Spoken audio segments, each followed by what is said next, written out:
Ayo, selamat sore seluruh semua. Ada satu case kemarin ya, buat seluruh kita yang sedang mengalami trauma ya.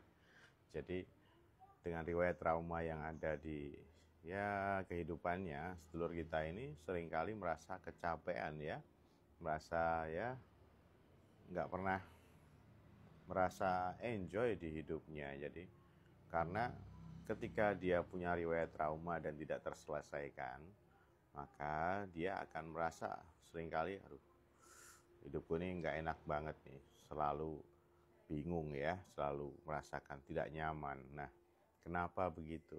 Karena satu yang kita perlu lihat-lihat nih, biasanya saudara-saudara kita yang mengalami trauma ini, sedulur kita yang mengalami trauma ini lebih sensitif di beberapa hal. Jadi kadang-kadang dia ya beberapa hal tentang traumanya tidak selalu dengan satu bentuk trauma saja, biasanya kompleks masalahnya ya, karena riwayatnya. Jadi dia akan jadi sensitif. Yang kedua, lebih waspada ya, over waspada, terlalu waspada, hypervigilance ya, yaitu gitu.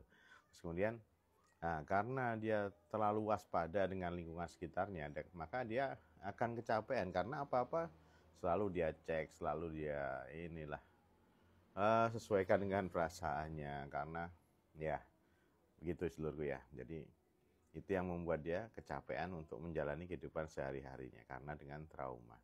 Jadi nggak bisa enjoy gitu ya. Jadi selalu saudara-saudara kita ini kayak melihat sekitar, ngapain aja, apa yang harus dia bisa lakukan. Nanti gue bakal ngerasa nggak enak nggak sih, gue merasa nyaman nggak sih. Dan selalu karena dia hypervigilance ya, dia selalu mengantisipasi situasi-situasinya ya. Jadi apakah nanti ini bakal dia nyaman.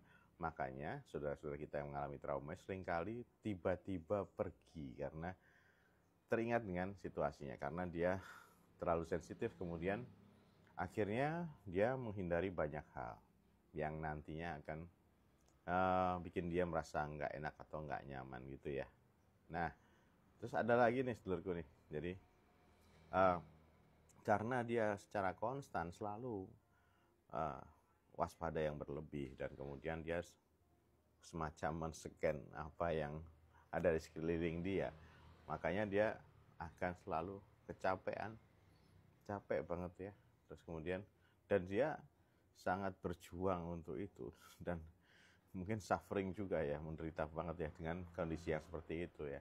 Nah, ini jadi kenapa trauma itu mesti diselesaikan. Jadi sampai dengan orang lain dia harus bersikap yang harusnya biasa saja, karena dia merasa punya trauma yang sedemikian itu, akhirnya dia mengisolasi diri dan menjauhi orang lain karena dia takut, merasa nggak nyaman, kemana-mana merasa insecure ya gitu. Nah, makanya ini perlu bantuan kita untuk kita ajak ke psikiater ya, kemudian ke dokter periksa juga, kemudian ke psikolog ya. Nah itu, jadi beberapa hal yang mungkin bisa terjadi pada saudara-saudara kita yang mengalami trauma, jadi seperti itu ya saudaraku ya. Nah, ayo, ada nggak sekitar kita, saudara-saudara kita, sedulur kita yang mengalami seperti itu? Kalau ada, ayo kita bantu untuk ketemu dengan psikiater, ketemu dengan dokter, ketemu dengan psikolog, untuk berkonsultasi dan membantu saudara-saudara kita, sedulur kita itu lebih lanjut lagi. Oke sedulurku, tetap waras dan gaspol. Sehat selalu.